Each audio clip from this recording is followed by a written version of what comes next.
Right. Hello YouTube, this is the D.B.T Hero Show, episode 20, part 2.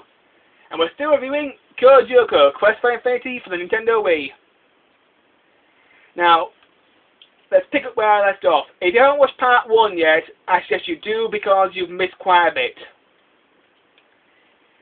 I left off just to explain the gameplay. There are loads of new powers for teenagers in the game. And one of these is petrification, which gives you the ability to turn enemies into ice cubes and turn them into ice cubes. A new one I learned as new powers. Well, it's not really a new one, but it improves into the DS version. It's the flying power. If you fly, you want to fly at the start of the game. All the powers that you get at the start of the game, all the powers in the game have to be unlocked. Now, when you do fly, you basically shake the Wii remote to flap the wings. Okay, let's move on to some more powers. Okay, Yumi's. Yumi's got quite a few good powers.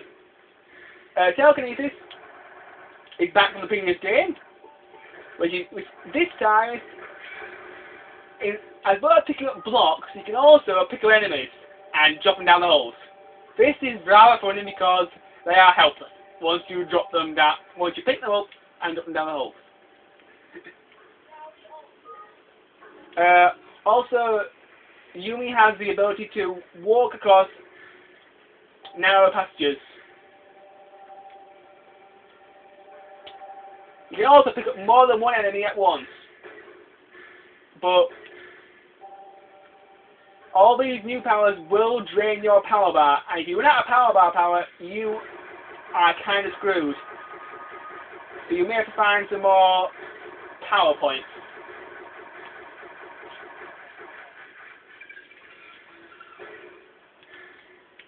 You just get rid of these enemies and I'll continue my review. Yumi's fans are still pretty good, but they aren't as good as they were in the DS game. The fans basically this time act as boomerangs. They aren't.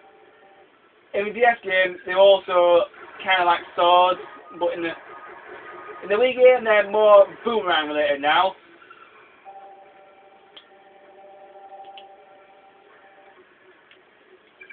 Come on already, die!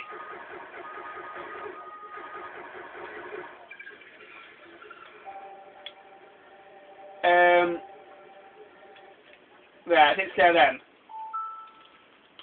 them. Odd's got some new powers as well. He now has a new power called Time Control. He can now control time and space. Which is a really, really good power. He has the ability to slow down enemies, machines, and also lots of other stuff in the game.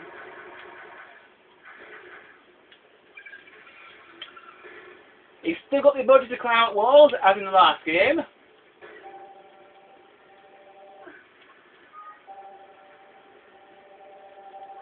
And that's basically all Odd's abilities. Ulrich doesn't have Super Sprint anymore, which is kind of annoying because Super Sprint was a really good power in the last game, and it really helps you get through the levels quite quickly. But he has got Triplicate from the TV show, so he can copy himself into 3 different orbits and take on 2 enemies at once. You might be able to take on 3 enemies at once, but I've never been able to get that to work. But so you can take on 3 enemies at once, 2 enemies at once, which is really, really useful. You've also got Super Reflexes, which gives you the ability to break down certain walls. That's basically all the new superpowers for the teenagers in the game. Also, when you jump along platforms, this time you can actually hang on to the edge of platforms. So let's say if you jump and you don't quite make it, your character may still be hanging on the edge of the platform that you try to jump to, which is really useful which is really useful. There's also a... Right, that's basically the gameplay.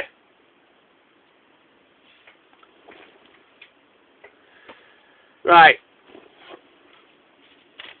So, and the music is taken directly from the TV show, so the music is just as good as it was on the Nintendo DS. Let's go to the good stuff about the game. The good stuff about this game is the gameplay and the story and the cutscenes. The gameplay is awesome, the story is awesome, and the cutscenes are awesome. I mean, if you liked the TV show, you'll probably enjoy the games. The cutscenes have been vastly improved from the DS version due to the fact that they now have voices in and they're a lot better.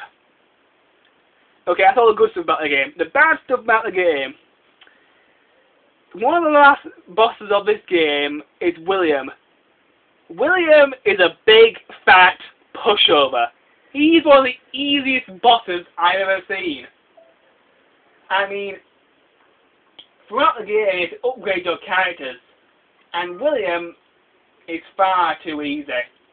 I was expecting a really big challenge when I fought William, but I was quite disappointed how easy he was. Unfortunately, I'm not able to show you how easy he was because I ain't got time. Anyway, when you get points in the game, you will be able to upgrade your characters. Each upgrade will improve character abilities. Now, when you're fighting William, if you pick upgrade number 5 on the top row, Ulrich will obtain his second sword. That means I have 2 swords at once, and you can do up to a 10-hit combo. This upgrade makes mincemeat out of any enemy, including William.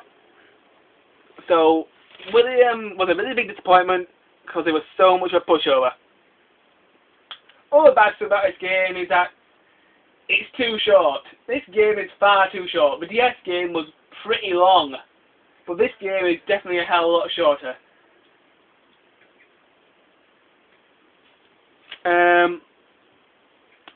I knew a letdown. Well, it's not really a letdown. It's just one thing that I thought was a letdown. You don't get to fight Xana. Xana is the big bad guy in the TV series and in the Code Lyoko games. Personally, I'd like to give a piece of my mind and kick his ass. But you can't do that yet, so you can't fight Xana right at the end of the game. The bosses in the game are really challenging and they're all really, really good. Now, Code Lyoko for the Wii is a very good game. It's definitely worth picking up, but it's very, very different from the DS game. If you like Code Lyoko DS and if you like the TV show, I definitely suggest you pick this up. So let's rate this game. I give this game a 4 out of 5. So this game is really, really good. My next game review will be another one of the Mega Man games. This game is called Mega Man Network Transmission. So join me next. So be sure to tune in for that. So until then, YouTube. Bye bye.